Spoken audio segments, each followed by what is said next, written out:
Cette implication de chacun, ce militantisme, n'ayons pas peur des mots, n'est pas une exclusivité évidemment de la Ligue de l'enseignement, et je suis sûr que cette table ronde permettra de mesurer à quel point toutes et tous, toutes organisations confondues, nous œuvrons au maximum de nos moyens. Des moyens qui nous font défaut de plus en plus, et que même la meilleure volonté du monde, un jour, ne pourra plus compenser. La Ligue de l'enseignement est consciente de l'importance de s'impliquer dans le développement local, d'être force de proposition auprès des pouvoirs publics, à la fois pour renforcer la démocratie participative, pour favoriser la prise en compte du fait associatif, troisième pilier de notre démocratie avec les partis politiques et les syndicats, mais également pour co-construire les politiques publiques afin qu'elles répondent au mieux aux besoins des habitants et tiennent compte des forces vives des territoires. C'est pourquoi aussi elle participe activement au Conseil de développement du Pays dinois et en assure la présidence depuis 2008. Pourquoi cette table ronde? Et d'abord, j'ai envie de poser cette question qui est pourquoi aborder ces trois thèmes en une seule table ronde? Chacun d'eux, culture, jeunesse, territoire, chacun de ces thèmes pourrait être un sujet en soi, évidemment, d'ailleurs souvent traité, mais également, et pardon pour le jeu de mots, souvent maltraité. En période de crise particulièrement, où la culture et la jeunesse servent aisément de variables d'ajustement aux politiques publiques. Quant au troisième thème, les territoires et leur organisation, les voilà passés au crible d'une réforme territoriale menée tambour battant, tandis que se profile le spectre d'une révision générale des politiques publiques appliquées aux collectivités locales. Dans ce contexte de réorganisation, qui passe nécessairement par une phase de désorganisation, couplée à des objectifs de réduction des dépenses et de simplification des procédures, nos organisations ont fort à craindre. Pour autant, ça peut aussi constituer une opportunité pour réfléchir à de nouvelles modalités et de placer justement la jeunesse, la culture de manière transversale dans les politiques publiques. Ajoutons aussi dans ce paysage un petit peu pessimiste, ajoutons la volonté affichée de supprimer la clause de compétence générale qui permet aux conseils généraux et aux conseils régionaux d'apporter leur soutien à des actions qui sont hors du champ de leurs compétences obligatoires. Couronnons cela par le désengagement déjà massif de l'État dans les politiques de jeunesse et de culture, et nous voyons se rapprocher un avenir où les associations ne pourront plus se tourner que vers des communes exsangues et des intercommunalités fragiles, surtout dans nos territoires ruraux. Dans ce contexte, ne devrions-nous pas, chacun dans notre tiroir, entre cultureux d'un côté, sociocul de l'autre, élus et animateurs locaux d'un autre encore, défendre séparément nos intérêts en spécialistes hautement concernés pour apporter des solutions sectorielles? N'avons-nous pas d'urgence plus absolue que de sauver nos meubles, chacun dans son coin? Ce serait sans doute oublier que nos organisations, souvent associatives et communales, n'agissent pas in fine pour leur seule survie, mais bien pour ce qu'elles apportent aux populations dont elles sont issues, et plus largement au progrès global. Alors, l'idée de cette table ronde, c'est de mieux connaître les initiatives qui fleurissent, de discuter de nos réussites, de nos échecs, de nos besoins, de nos projets, de nos difficultés, de ce qui nous rassemble et de ce qui nous distingue, de nos complémentarités. Dans une période où nous sommes de plus en plus enfermés dans un rôle de simple prestataire répondant à des commandes publiques, où le financement de l'initiative associative est réduit à peau de chagrin, nous pourrons peut-être changer le regard porté sur les jeunes et la politique jeunesse, sur les artistes et la politique culturelle, sur le fait associatif et les politiques publiques. Ce changement de regard, il passe par un renversement de valeurs. La jeunesse et la culture ne sont pas une charge, une dépense à fond perdu. la jeunesse et la culture représentent un investissement nécessaire pour la survie et le développement de nos pays. Pour notre département, le triptyque culture, jeunesse, territoire constitue un enjeu et un défi. L'enjeu, c'est de permettre une égalité d'accès à la culture et à l'expression artistique à l'ensemble des populations, et singulièrement aux jeunes, afin que nos villes, villages, pays restent ou redeviennent des lieux de vie, des espaces de construction, de destin partagé. Le défi, c'est de redonner au sens du vivre ensemble, du sens au vivre ensemble, en organisant des dynamiques de coopération. C'est écrit sur la feuille d'après, mais je m'en souviens. Des espaces de coopération entre les collectivités, la société civile, les artistes, les habitants, les jeunes. Quelle culture pour quelle démocratie? Quelle politique publique pour la démocratie culturelle? Comment favoriser l'engagement et l'expression des jeunes? Quelle éducation initiale et tout au long de la vie pour accéder au savoir, aux compétences et au sens critique? Voilà quelques-unes des questions qui se posent, et je suis sûr que vous aurez d'autres questions à rajouter à tout cela. Je crois que la question qui est posée par les trois mots que vous avez mis finalement côte à côte, on pourrait appeler ça une espèce de triangle vertueux, hein, culture, jeunesse et territoire.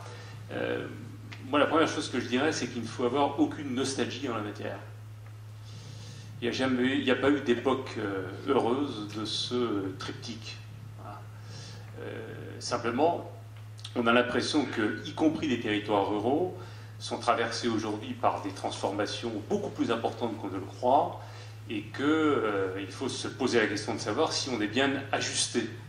C'est-à-dire si, notamment, les institutions, la société civile organisée à travers le monde associatif, les responsables publics, font bien un bon usage de ce triptyque-là aujourd'hui pour permettre notamment à la jeunesse de prendre sa place sur le territoire, de ne pas y être assigné, de ne pas être enfermé ou trop enfermé ou risquer la fermeture ou la clôture sur des identités un petit peu de repli pour se protéger. Donc à partir de là, je pense qu'on ne peut pas raisonner sur un certain nombre de choses différemment entre territoires ruraux et territoires urbains. Il y a une question commune qui nous est posée, je résume rapidement, c'est en soi le sujet de plusieurs journées. Trois phénomènes nous traversent. En gros, c'est la multi-appartenance des individus. Voilà, nous ne sommes plus uniquement de quelque part. Nous n'avons pas une seule identité, si tant est que c'était le cas un jour, mais c'est vrai qu'elles étaient plus resserrées. Et donc, on est devant des phénomènes de multi-appartenance, et c'est un peu compliqué à gérer. Voilà. Et c'est plus simple pour certains que pour d'autres. La deuxième chose, c'est, je dirais, l'interdépendance des territoires. Même quand on est quelque part, on n'est jamais tout à fait quelque part. Et tout à l'heure, Henri a démarré... par rapport à la vidéo, sur cette idée que les images qui seraient prises ici ne seraient pas accessibles au monde. Ben, je suis désolé de te contredire. Si, à partir du moment où vous allez les mettre sur le site web de la Fédération et que vos partenaires feront les liens utiles dessus, ces images-là, à partir du moment où ce que nous avons dit ici à Digne, quelque part, rentre dans l'univers du monde. Et l'inverse est vrai aussi. Je suis garé derrière Intermarché, comme beaucoup. Il suffit d'entrer dans un magasin pour savoir que, certes, il y a dans ce magasin quelques produits locaux, il y a quelques produits départementaux, régionaux, nationaux, il y a des produits du monde entier. Voilà. Et je crois que cette interdépendance des territoires, chacun, bien qu'on ne le dise pas d'une manière claire, ça nous traverse. Et quelque part, ça nous perturbe un peu, mais là aussi, il y en a qui sont plus à l'aise avec ça que d'autres.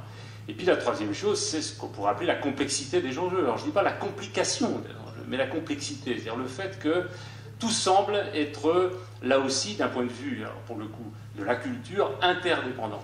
C'est impossible de dissocier des enjeux d'ordre économique d'enjeux aujourd'hui d'ordre philosophique, par exemple. C'est impossible de dissocier des enjeux sociaux, donc les relations qu'on a les uns avec les autres, d'enjeux culturels. C'est extrêmement compliqué de dissocier des enjeux économiques, des enjeux écologiques, bien que certains veulent continuer à le faire. Voilà. Et tout ça, qui pourrait finalement ouvrir devant nous une espèce de formidable défi et d'espace nouveau, notamment pour le travail de la culture, pour les générations à venir, a tendance un peu à nous sidérer. Alors donc on se dit, c'est compliqué, c'est difficile, et il n'y a que des difficultés à venir. Je crois que les témoignages qu'on a entendus montrent que c'est pas vrai. Voilà. Tout prouve que ce n'est pas vrai.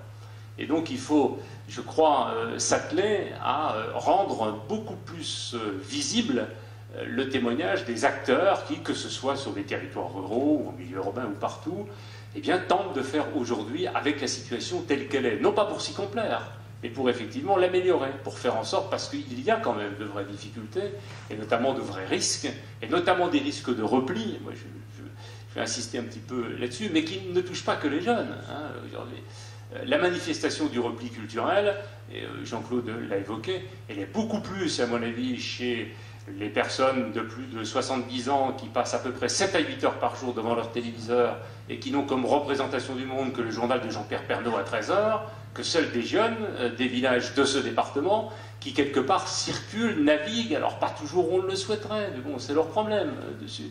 Et ce qui fait que leurs représentations sont sans doute plus ouvertes que celles des personnes que j'évoquais, ou même que les miennes dessus, parce qu'ils ont beaucoup moins d'arrière-pensée. Hein, ils ont à la fois moins d'histoire, ils ont moins de choses à porter sur leurs épaules, et quelque part, ils ont encore cette fraîcheur qui leur permettra peut-être d'ailleurs de ne pas commettre les erreurs qu'on a commises. En même temps, ne soyons pas naïfs, et il y a quelques, je dirais, quelques éléments ou quelques leviers à accéder un petit peu plus... je dirais vigoureusement qu'on ne le fait aujourd'hui, si on veut que ce que j'appelle ce triangle vertueux nous permette de nous inscrire à la fois dans l'époque et en même temps de ne pas nier qu'il y a des particularités aux territoires ruraux. Ils ont été évoqués, la question de l'éloignement, la question du sous-équipement pour un certain nombre de choses, la question générationnelle qu'on a évoquée à travers l'intergénérationnel, mais on est aussi dans des territoires ruraux où globalement les personnes de plus de 50 ans sont plus nombreuses que dans un certain nombre de territoires urbains. Ce qui, à la fois, peut apparaître comme un poids, mais qui peut être aussi formidablement enrichissant du point de vue, justement, de la nature des relations culturelles et des relations sociales sur un territoire. Et donc, moi, parmi ces ingrédients-là, ou les choses sur lesquelles il faudrait peut-être un peu plus travailler, j'en vois 3. La première, c'était évoqué notamment par Damien, si nous parlons de culture, parlons vraiment de culture. Et ne parlons pas de morceaux de la culture. Parlons de culture, c'est-à-dire... je dirais, de la vision la plus complète et la plus complexe de la culture, celle que lui donne par exemple un philosophe comme Jean Lacroix quand il dit la culture c'est ce qui permet à un humain de se situer. Voilà, j'ai une histoire, j'ai une origine, on m'a passé quelque chose, je comprends mon environnement, j'ai des tas de choses qui me permettent de le comprendre, je m'y situe et je vais y trouver ma place. Ça ne va pas être facile, mais je vais y trouver ma place. Et il y a pour ce concours à la capacité à se situer différentes choses qui s'assemblent, quelquefois se contestent, quelquefois se complètent aussi.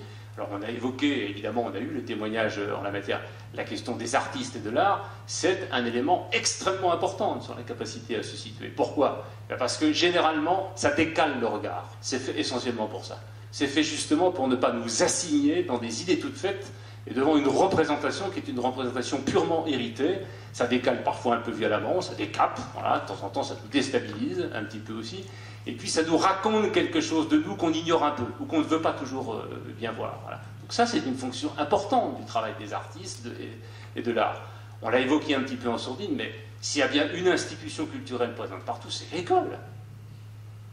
Il s'y passe des choses, on y apprend des choses, notamment on y découvre, on y décrypte progressivement l'arbitraire des signes. Il n'y a rien de plus arbitraire que les lettres mises côte à côte qui n'ont aucun sens. Voilà, on donne du sens à cela, et ce qui va nous permettre ensuite après de progressivement déchiffrer la vie et quelque part de produire aussi.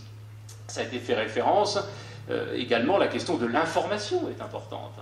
Pour se situer à un moment dans une époque ou dans une société, il faut accéder à des informations. Alors, l'allusion a été faite par un intervenant du fond de la salle, et jamais on a eu tant d'informations. Alors on s'y noie un petit peu, on a à gérer aujourd'hui de la profusion, là où il y avait encore une quarantaine d'années, il fallait gérer de la rareté. Voilà. Le travail sur l'information, et notamment sur celle qui permet de comprendre son environnement et de comprendre le monde, est un travail notoirement culturel. Alors certes, il est à mettre en relation avec des valeurs, avec des références, et avec, je dirais, d'autres éléments. On l'a évoqué également, évidemment, tout ce qui a trait au patrimoine au sens où ça a été rappelé. Ce n'est pas simplement les vieilles pierres, le patrimoine, évidemment. Il y a l'ensemble de la dimension immatérielle, il y a l'ensemble des savoir-faire, mais il y a aussi le patrimoine social, il y a un patrimoine industriel, il y a un patrimoine industriel contemporain, en plus, sur un territoire qu'il faut passer. Évidemment, il y a tout ce qui est de l'ordre du non formel. Alors bon, on y est nous un petit peu plus habitués parce que c'est un peu le travail de l'éducation populaire, même si parfois ça prend des formes un peu trop figées, surtout quand on est contraint de rentrer dans des logiques, par exemple, d'appel d'offres qui nous disent ce qu'il faut faire et qui nous obligent un peu à être non plus trop sur le registre de notre travail, mais à galoper derrière la sous-traitance de la puissance publique, notamment sur les politiques de jeunesse. Voilà. Donc là, c'est notre responsabilité de trouver une manière de respirer au milieu de tout ça et de retrouver des formes, des latitudes qui font qu'on ne fait pas que sous-traiter la puissance publique ou sous-traiter la commande, mais on est aussi dans l'autonomie de nos projets. Je pense qu'on ne peut pas non plus dissocier les questions de culture de celles de formation professionnelle et d'insertion sociale. C'est un élément important dans la constitution d'un individu. Et la formation professionnelle, c'est aussi la reconversion permanente. On dit qu'on vit 85 ans et qu'il faudra plusieurs fois se reconvertir, pas simplement d'un point de vue professionnel, mais le lien qu'il y a entre le métier qu'on fait, la profession qu'on exerce et la représentation qu'on a du monde, on le sait, est extrêmement importante aujourd'hui. Donc vous voyez, je pourrais trouver encore d'autres exemples de ce qui constitue la culture. Et donc la première chose sur laquelle il me semble qu'il faut travailler à l'échelle territoriale, et c'est sans doute non pas plus simple, mais différent en milieu rural qu'en milieu urbain, compte tenu de la caractéristique du territoire rural, c'est de faire en sorte de ne pas désarimer les différents éléments constitutifs d'une culture. Faire en sorte qu'au contraire, ces éléments-là puissent dialoguer les uns avec les autres. Et que, notamment pour ceux qui, à un moment, apparaissent les plus, je dirais, les plus urgents à réintroduire, parce qu'ils y sont moins présents. Alors, on évoque la question, par exemple, des artistes. Leur présence est parfois moins visible en milieu rural. Parfois, c'est l'inverse. En ville, on peut avoir le sentiment qu'ils disparaissent complètement derrière les murs dans lesquels ils sont enfermés. En milieu rural, un écrivain fait le choix d'habiter dans un endroit, il devient immédiatement un résident exceptionnel dans cet endroit-là. Il est utilisé aussi bien par l'école, par le club troisième âge, comme une ressource possible. Et il va souvent s'investir beaucoup plus sur son territoire, au prix parfois d'ailleurs d'avoir un petit peu moins de temps pour créer. Donc première chose, faisons en sorte que quand on parle de culture, eh bien on en prenne, je dirais, l'ensemble des sens, si on veut effectivement mettre la culture au service d'un projet de développement humain du territoire. Et puis n'oublions pas que, et ça a été évoqué aussi, si on prend l'exemple notamment de ce qu'on appelle les jeunes, mais je vais y revenir parce que c'est le deuxième levier sur lequel il faut travailler, on sait à peu près aujourd'hui de quoi est constituée la vie d'un jeune de 12 ans, préadolescent, qui va avant d'entrer dans la jeunesse dont on parle, c'est-à-dire les 16-25 ans. Un jeune de 12 ans, ça a passé 4 ans à dormir, 4 ans dans sa famille, et puis ça a passé 1 an à l'école, 1 an derrière la télé, 1 an derrière les écrans, 8 mois en activité de loisirs organisée, et 4 mois dans un club de sport ou en sortie culturelle. Donc la fabrique de ces représentations, donc la manière dont il envisage les relations avec les autres, parce que c'est déterminant, c'est pour ça que le travail de la culture est déterminant, parce que c'est ce qui fait qu'on envisage la relation aux autres d'une certaine manière. Et la totalité des relations sociales dans un territoire, elle est conditionnée par la question de la culture et par l'usage qu'on fait de la culture. Eh bien cette représentation-là du monde, aujourd'hui, c'est comme ça qu'elle se fait. Voilà. Et il faut jouer, de la même façon qu'il faut mobiliser la totalité des dimensions de la culture, eh bien il faut jouer sur tous ces instants-là et saisir à un moment les plus propices pour faire le travail culturel dessus. Deuxième élément, je vais beaucoup plus vite sur la question des jeunes, et ça a été dit. D'abord, il y a des jeunesses, évidemment, et en plus, moi je ne sais pas toujours de quoi on parle quand on parle des 16-25 ans. De quoi parle-t-on quand on parle des 16-25 ans? À 25 ans, et heureusement, il y a des gens qui aujourd'hui sont installés, travaillent, ils sont mariés, ils ont des enfants. À 16 ans, généralement, d'abord les mineurs, donc ce qui veut dire qu'à point de vue politique et civique, on n'est reconnu que partiellement, et en plus, souvent, on est encore dans la dépendance de sa famille. Alors, il y a évidemment des gens de 25 ans, des jeunes de 25 ans, qui sont aussi dans la dépendance de leur famille, mais ce n'est pas tout à fait la même chose. D'abord, ils ont le droit de voter, en plus, ils sont, même s'ils ne sont pas autonomes complètement, ils ont une partie d'autonomie. Donc, quand on a une approche des questions de jeunesse sur un territoire, faisons en sorte de ne pas traiter les 16-25 ans comme une catégorie. Même si ça arrange les statisticiens, quand ils nous demandent des rapports dessus, je pense qu'il faut vraiment faire attention qu'à l'intérieur de cette catégorie-là, si c'est celle dont on parle, dont vous voulez parler au travers du Conseil de développement, de dissocier, je dirais, les différents aspects des 16-25 ans. Et puis, troisième élément, enfin, je terminerai là-dessus, c'est la question territoriale et de ce qu'on peut faire aujourd'hui. Alors, on peut rêver, mais il faut. À l'époque, on dit qu'on ne peut plus rêver et qu'il faut être réaliste. Souvenons-nous que le réalisme, c'est souvent le statu quo, et que le statu quo, il profite toujours à ceux qui ont le pouvoir. quel qu'il soit, pouvoir culturel, pouvoir économique, pouvoir politique. Donc il faut pouvoir rêver effectivement pour changer l'ordre du pouvoir. Et ça a été évoqué, un des vrais enjeux aujourd'hui globaux dans la société, c'est de faire en sorte que le pouvoir circule, alors qu'aujourd'hui il ne circule plus, il est figé, il est entre les mains en gros de gens qui se le repassent, alors je dis pas de génération en génération, mais qui se le repassent, et vraisemblablement nous en faisons partie, moi j'en fais partie, voilà, dessus, je suis l'héritier d'une forme de pouvoir, dessus, et j'ai énormément de mal à le redistribuer, notamment aux jeunes générations, dans l'organisation qui est la mienne. Dessus. Et il faut qu'on fasse des efforts, il faut être attentif à ne pas, nous, dans le monde associatif, aller donner des leçons au monde politique, alors qu'on a énormément de mal à écarter un petit peu, à ouvrir les portes pour faire en sorte que des jeunes viennent s'installer chez nous et quelque part nous virent à un moment. Parce qu'il n'y a pas de miracle en termes de pouvoir. Pour que certains aient de la place, il faut qu'il y en ait qui leur laissent de la place. Ça vaut pour le politique comme pour l'associatif et pour le syndical. Or, c'est pas facile de laisser sa place. Alors qu'on doit penser, ça a été évoqué aussi, sans doute la question des transitions, la question des transmissions, et qu'il n'y a absolument rien de dévalorisant pour quelqu'un qui, à un moment, à 50, 60 ans, de considérer que justement son rôle est d'assurer un petit peu un rôle de vigie, d'histoire, de passage, et qu'il faut qu'il accepte de laisser sa place en termes de pouvoir. Un des grands problèmes que vivent, il me semble, moi, les jeunes aujourd'hui, d'une manière encore plus aiguë que nous, c'est qu'ils ont bien le sentiment, on va dire, d'être, parce qu'ils le disent, beaucoup plus indépendants, beaucoup plus autonomes, beaucoup plus individus et reconnus, mais qu'ils ont le sentiment en même temps de ne plus avoir de pouvoir collectif. Voilà. On a de plus en plus de liberté individuelle et de moins en moins de pouvoir collectif. Alors c'est pas simple parce qu'ils n'ont pas non plus forcément envie d'en prendre, et ils ont raison. Leur premier souci, c'est pas de prendre du pouvoir collectif dans la cité. C'est de grandir, c'est d'aimer, ils ont raison, et il faut absolument le faire, c'est une activité essentielle. Il faut leur laisser de l'espace pour ça, y compris de l'espace un peu risqué. Il y a des choses qui sont à notre portée par rapport à cette question des multi-appartenances, des interdépendances, de la complexité et de la culture aujourd'hui très ouverte des jeunes et constituée, je dirais, pour une bonne partie de ce que j'évoquais en termes de temps qu'ils passent pour s'acculturer. Il faut sans doute réfléchir à une espèce de relocalisation. Ça peut vous sembler paradoxal, mais je crois que dans le même temps, il faut effectivement créer une vraie culture du mouvement, une culture de l'ouverture. On a dit tout ce qu'on pensait de l'importance aujourd'hui pour des jeunes de circuler, d'aller voir ailleurs, etc. Et en même temps, moi je crois qu'il faut relocaliser un certain nombre de choses. Non pas pour s'y enfermer, mais pour faire du territoire à un moment, et notamment du territoire local, une occasion de comprendre le monde. Parce que le monde est dans le territoire local. Et parce qu'on peut faire l'expérience du monde et l'expérience des autres à partir du local, à condition qu'on conçoive le local pour ça. Et non pas simplement comme un lieu de conservation, un lieu où on va se rassurer entre soi, où on va avoir le sentiment que le monde bouge à côté de nous et que nous, on va pouvoir rester tranquille entre nous. Voilà. Et je vais prendre un exemple, notamment parce que c'est celui sur lequel nous travaillons avec quelques fédérations de la Ligue et une dizaine de départements. Franchement, est-ce qu'il est si compliqué que cela aujourd'hui, alors qu'ils sont extrêmement nombreux? Alors un peu moins au milieu rural, et ça a été évoqué, c'est un vrai problème pour le coup, je dirais, d'aménagement territorial de l'éducation et de la formation.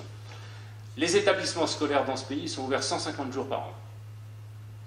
150 jours par an. Ça coûte de plus en plus cher aux collectivités, elles les rénovent très bien, la plupart du temps, je ne sais pas ce qu'il en est ici, mais les lycées n'ont jamais été comme ils ont été, j'ai été lycéen, les collèges non plus, les établissements d'enseignement supérieur commencent à se rénover aussi, avec l'autonomie qui n'a pas que des inconvénients, mais quelques avantages aussi. Que faisons-nous de ces établissements posés sur des territoires qui sont ouverts 150 jours par an, alors qu'une année c'est 365 jours? Comment est-ce qu'à partir de lieux qui existent, qui sont quelque part des références, parfois négatives, notamment pour des jeunes qui ont eu de mauvaises expériences, mais globalement, ils sont plutôt plébiscités aujourd'hui par les jeunes. Ils sont plutôt revendiqués par des lieux où ils sont bien, notamment parce qu'ils ont des activités de sociabilité, juvéniles pour les plus jeunes, et pour d'autres, ils y apprennent ensemble aussi. Est-ce qu'on ne pourrait pas envisager que les collèges et les lycées, par exemple, deviennent partout de véritables maisons des savoirs et de la culture sur leur territoire? Des collèges qui ont une fonction scolaire, voilà. Pas le temps de développer, mais c'est des fonctions scolaires qu'il faut faire évoluer parce qu'aujourd'hui, il y a eu quelques allusions, ils ne sont pas ajustés, ces fonctions scolaires, aux enjeux culturels du moment, et notamment il y a une pression scolaire qui est telle que le travail culturel, paradoxalement, s'y fait beaucoup moins qu'il ne devrait s'y faire, mais on pourrait tout à fait concevoir que ces collèges et ces lycées, par exemple, c'est l'exemple sur lequel nous travaillons aujourd'hui, à travers des cahiers des charges progressifs qu'on élabore avec les acteurs eux-mêmes, soit systématiquement jumelés avec d'autres établissements scolaires, en Europe notamment, et dans un autre pays du monde, mais avec des vrais jumelages. Pas simplement le truc qui permet simplement à un moment de faire quelques appareillements de courrier. Des vrais jumelages, comme certains établissements en ont aujourd'hui. Les jeunes vont circuler d'un pays à l'autre. Ils vont aller d'une famille à l'autre véritablement. Progressivement, et on sait que ce sera inévitable, on ne pourra plus concevoir la formation des lycéens sans qu'en première et en terminale, tous les lycéens aient passé un mois dans l'autre pays d'Europe. C'est inconcevable. Le lycée deviendra à un moment le lieu ressource pour ces échanges-là, et pas simplement à finalité culturelle. Si l'établissement scolaire est jumelé effectivement avec un autre établissement d'un pays, on va dire par exemple d'Afrique, c'est aussi l'occasion d'une expérience de solidarité réelle pour les jeunes de l'établissement, mais aussi pour la totalité du territoire, à travers le lien avec la coopération décentralisée. Si l'établissement scolaire, devenu maison des savoirs et de la culture, est systématiquement jumelé avec un lieu de recherche, vous savez qu'il y a en France 18 000 chercheurs dans le réseau du CNRS. Il n'y en a pas loin d'ici. Peut-être même y en a-t-il à Digne. Il y a des laboratoires partout.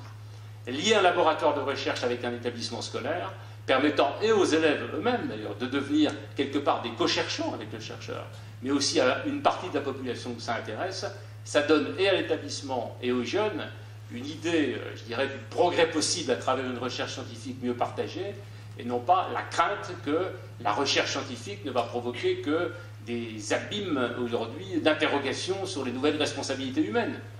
À force de développer, à juste titre, uniquement la culture de la précaution et à faire disparaître la culture du progrès, notamment pour les territoires qui aujourd'hui sont des territoires de repli, je ne pense pas qu'on va trouver des solutions aux questions qui sont posées à la totalité de nos sociétés.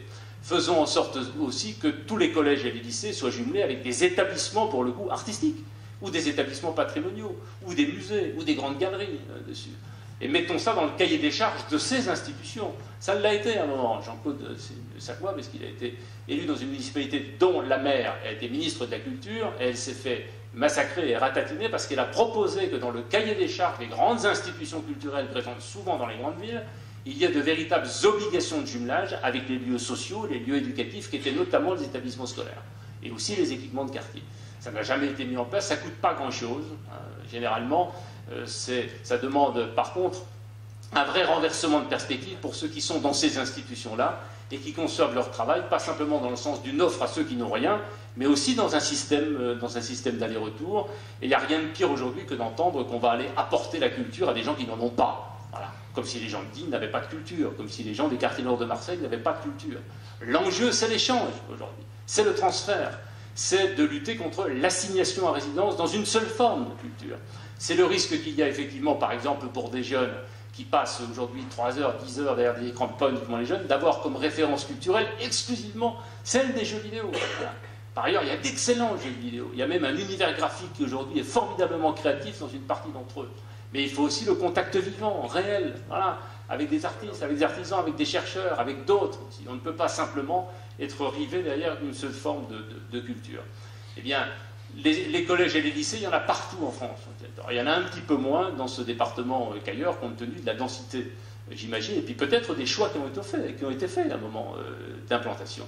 Rien n'interdit, par exemple, de dire que, et je pense que ça va arriver, parce que des conseillers régionaux, notamment, sont en train de mettre des conditions à leur investissement en termes de rénovation, de dire, quand on rénove un lycée, quand on rénove un collège, il est conçu pour être tourné sur son territoire, pour accueillir aussi des pratiques sociales du territoire, parce qu'il y a des gens qui ont des savoir-faire, ils vont venir les présenter, pas simplement aux élèves, parce qu'il y a des associations qui n'ont pas de lieu pour travailler, parce que dans un établissement scolaire, quand il y a des locaux vacants, on peut y installer 2 studios pour faire des résidences d'artistes, pour faire des résidences de scientifiques aussi, et ça c'est à la portée d'un pays, je veux dire, qui a quand même encore quelques marges de manœuvre en termes d'équipement et en termes d'investissement.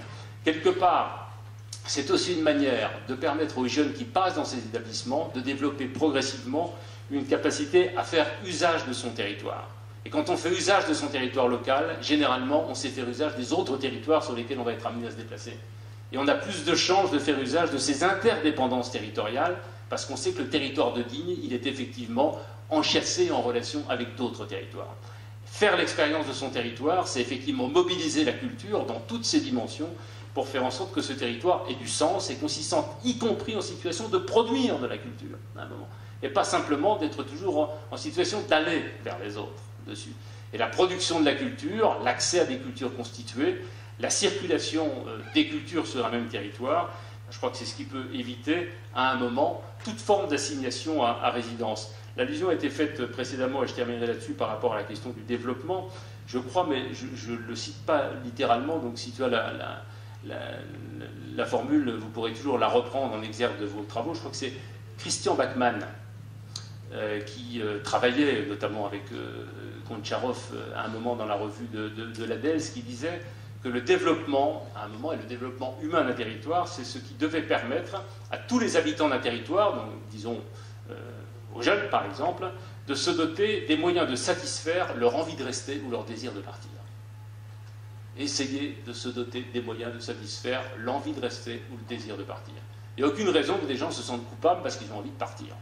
Mais il n'y a aucune raison qu'ils se sentent coupables aussi parce qu'ils ont formidablement envie de rester. Et je crois que c'est ça sur quoi il faut travailler, et à l'échelle d'un territoire rural comme d'un territoire urbain, simplement, les conditions à mettre en œuvre ne sont pas tout à fait les mêmes pour toutes les raisons qui ont été évoquées. Et c'est sans doute à ce prix-là, quand des acteurs arrivent à coopérer entre eux, à décloisonner leur mode d'intervention, à casser des hiérarchies qui sont des hiérarchies stérilisantes aujourd'hui, qu'on peut notamment, avec les jeunes, leur donner le sentiment que l'avenir est possible, qu'ils restent ou qu'ils s'en aillent.